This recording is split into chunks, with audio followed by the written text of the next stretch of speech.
भेंट करें ईश्वर के संतों से। और आज हम सुनेंगे दूसरा भाग सेंट जोसेफ के जीवन पर। आज हम ये मनन करेंगे कितना ज़रूरी है कि हमें अपने आप को सेंट जोसेफ के संरक्षण में रखने को। प्रभु यीशु में प्यारे भाई बहनों, ये बहुत ज़रूरी है कि हम अपने आप को सेंट जोसेफ के संरक्षण में ईश्वर को समर्पित करें, क्योंकि ईश्वर सेंट जोसेफ के जीवन से, उनकी पवित्रता से बहुत प्रसन्न है। वे उनके बहुत प्रिय हैं। उनकी पवित्रता को समझने के लिए ये हमें हमेशा याद रखने की ज़रूरत है कि उन्हें प्रभु यीशु के पिता के स्थान पर ईश्वर ने उन्हें चुना है, रखा है, नियुक्त किया है। इस बात को हम समझने के लिए हम सुनेंगे कुरिन्थियों के दूसरे पत्र के अध्याय 3:5 को। इसका अर्थ ये नहीं कि हमारी अपनी योग्यता है। हम अपने को किसी बात का श्रेय नहीं दे सकते। हमारी योग्यता के स्रोत ईश्वर हैं।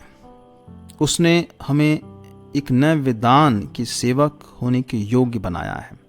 प्यारे भाई बहनों, जब ईश्वर किसी को चुनता है, कोई विशेष कार्य के लिए, जिम्मेदारी के लिए उसे नियुक्त करता है, तो ईश्वर उसे वो हर एक आशीष कृपा देता है जिससे वे अपने जिम्मेदारी को पूरा कर सके।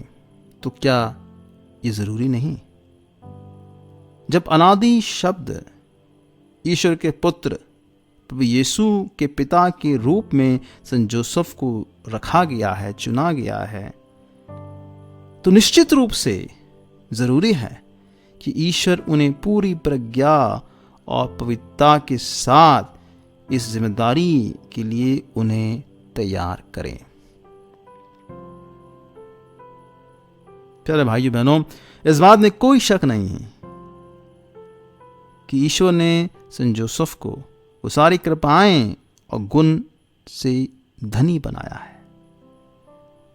वो सारी कृपाएं, गुण जो हम दूसरे संतों के जीवन में पाते हैं, वो सब कुछ हम देख पाते हैं सेंट जोसेफ के जीवन में। एक तरह से हम कह सकते हैं कि जिस तरह ईश्वर ने नबी यिर्मयाह को, यूहन्ना बपतिस्ता को अपनी माँ के गर्भ में ही चुन लिया था, तैयार किया था, उसी तरह सेंट जोसेफ को भी ज़रूर चुना गया है और विशेष तौर से तैयार किया गया है। पवित्रता में उन्हें तैयार किया गया है इस महान योजना के लिए। सेंट जोसेफ को सुसमाचार में धर्मी व्यक्ति कहा गया है। हम पढ़ते हैं मत्ती के सुसमाचार के अध्याय वचन 1:19 में, उसका पति यूसुफ चुपके से उसका परित्याग करने के लिए सोच रहा था, क्योंकि वह धर्मी था और मरियम को बदनाम नहीं करना चाहता था। संत पीटर क्रिसोलोगस कहते हैं, धर्मी व्यक्ति वो है जिसमें हर एक अच्छे गुण होते हैं, और ईश्वर को सबसे प्रिय गुण, सबसे प्रिय बात लगता है हमारे जीवन में, वो है हमारी पवित्रता। सेंट जोसेफ पवित्र थे, शादी के पहले भी, शादी के बाद में खास करके और अधिक पवित्र कह सकते हैं, क्योंकि उनके जीवन साथी माता मरियम ईश्वर की माता है। सियना की सेंट बर्नार्डिन कहती हैं, अगर ईश्वर ने माता मरियम के द्वारा बहुत सी आशीषें, कृपाएं वितरित करते हैं, तो क्यों नहीं माता मरियम, जो सेंट जोसेफ से प्रेम और आदर करती थी, और सेंट जोसेफ भी उनका काफ़ी आदर सम्मान करते थे, क्यों नहीं सेंट जोसेफ के जीवन को खूब सारी आशीष कृपाएं से भरा हो? इस बात को समझने के लिए हम और एक घटना को लेंगे।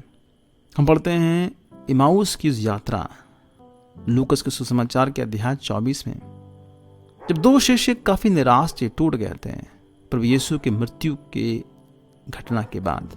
वो इमाउस की यात्रा कर रहे थे, उनके साथ प्रभु यीशु हो लेते हैं, पुनरुत्थान प्राप्त प्रभु यीशु, लेकिन शिष्य लोग समझ नहीं पाते हैं।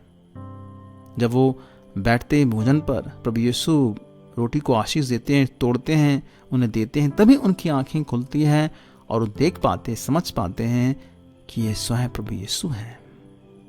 और फिर प्रभु यीशु उनकी आंखों से ओझल हो जाते हैं।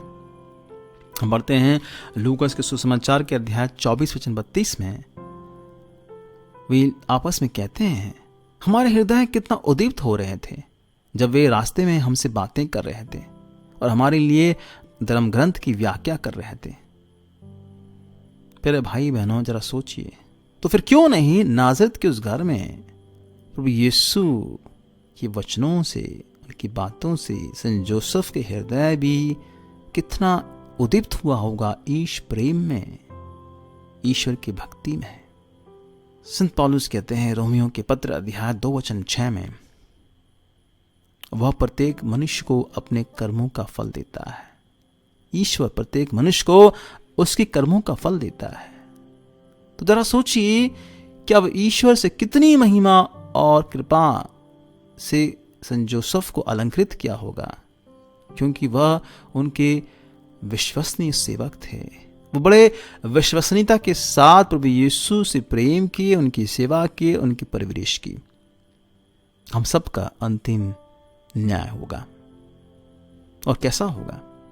हम पढ़ते हैं मत्ती के सुसमाचार के अध्याय 25 में, ईश्वर हमसे कहेंगे, क्योंकि मैं भूखा था और तुमने मुझे खिलाया, मैं प्यासा था तुमने मुझे पिलाया, मैं परदेशी था तुमने मुझको अपने यहाँ ठहराया, मैं नंगा था तुमने मुझे पहनाया, मैं बीमार था तुम मुझसे भेंट करने आए, मैं बंदी था और तुम मुझसे मिलने आए।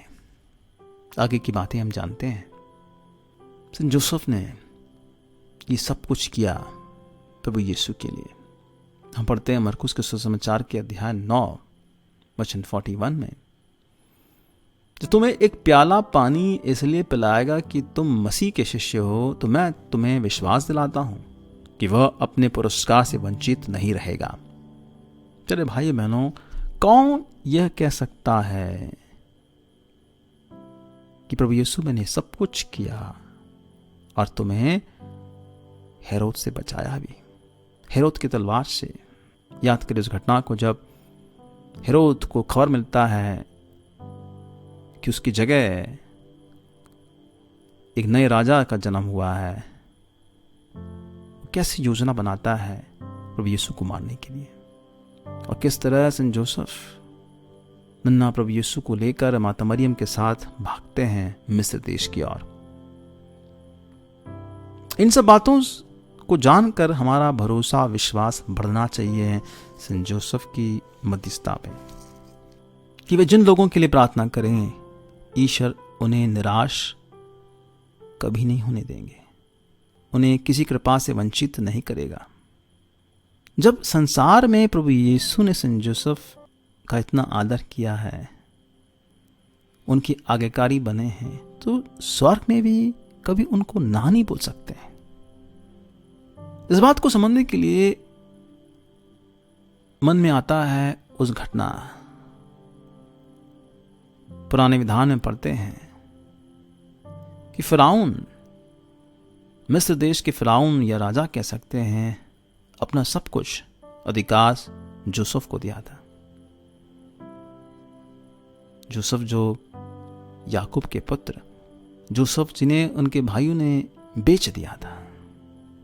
हम पढ़ते उत्पत्ति ग्रंथ के अध्याय 41 में, बुक ऑफ जेनेसिस 41 वर्सेस 55, समस्त मिस्र देश में अकाल पड़ने लगा और लोग फिरौन से रोटी मांगने आए। फिरौन ने सभी मिस्र वासियों से कहा, यूसुफ के पास जाओ और वह जो कहे वही करो। ये वचन बहुत बहुत अर्थ से भरा है। अगर हम इस वचन को जोड़ते हैं नए विधान के साथ, ईश्वर फिरौन के मुंह से बहुत बड़ी बात कह रहे हैं, बहुत बड़ा रहस्य खोल रहे हैं। यूसुफ के पास जाओ, लेकिन बहुत कम क्रिस्ती जानते हैं इस बात को। बहुत ही कम लोग सेंट जोसेफ को याद करते हैं, उन पर श्रद्धा रखते हैं। प्यारे भाई बहनों, उनकी प्रार्थनाएं कभी अनसुनी नहीं की जाएगी। अल्फोंसुस हमसे 3 विशेष कृपाओं के लिए उनसे प्रार्थना करने के लिए कहते हैं। पहला, पापों की क्षमा। दूसरा, प्रभु यीशु के प्रति सच्चा प्रेम करने की कृपा। और तीसरा, एक अच्छी पवित्र सुखमय मृत्यु के लिए। बहुत से उदाहरण हैं जहां लोगों ने सेंट जोसेफ की मध्यस्थता के द्वारा एक अच्छी पवित्र सुखमय मृत्यु को प्राप्त किया है। और ये विशेष कृपा मिलती है सेंट जोसेफ की मध्यस्थता के द्वारा, क्योंकि यह माना जाता है, यह विश्वास किया जाता है कि सेंट जोसेफ को एक पवित्र सुखमय मृत्यु मिला जब वे माता मरियम और प्रभु यीशु के बाहों में अपनी अंतिम सांस लिए। प्यारे भाई बहनों, अंत में इतना ही कहना चाहूंगा कि अक्सर ईश्वर विशेष संतों के द्वारा कुछ विशेष कृपाएं देते हैं। उदाहरण के लिए, जब हमारी कुछ चीजें गुम जाती हैं, हम याद करते हैं सेंट एंथनी को, या हम यात्रा पे जाते हैं, हम मध्यस्थता मांगते हैं सेंट क्रिस्टोफर का। लेकिन सेंट जोसेफ के द्वारा ईश्वर ने वो सारी कृपाएं देते हैं उनकी मध्यस्थता के द्वारा। तो कितना जरूरी है कि हम अपनी दैनिक प्रार्थना में उन्हें याद करें, उनकी संरक्षण के लिए हम उनसे विनती करें। आए हम सेंट जोसेफ से अपना रिश्ता और गहरा बनाएं और उनके संरक्षण में आए। आमीन।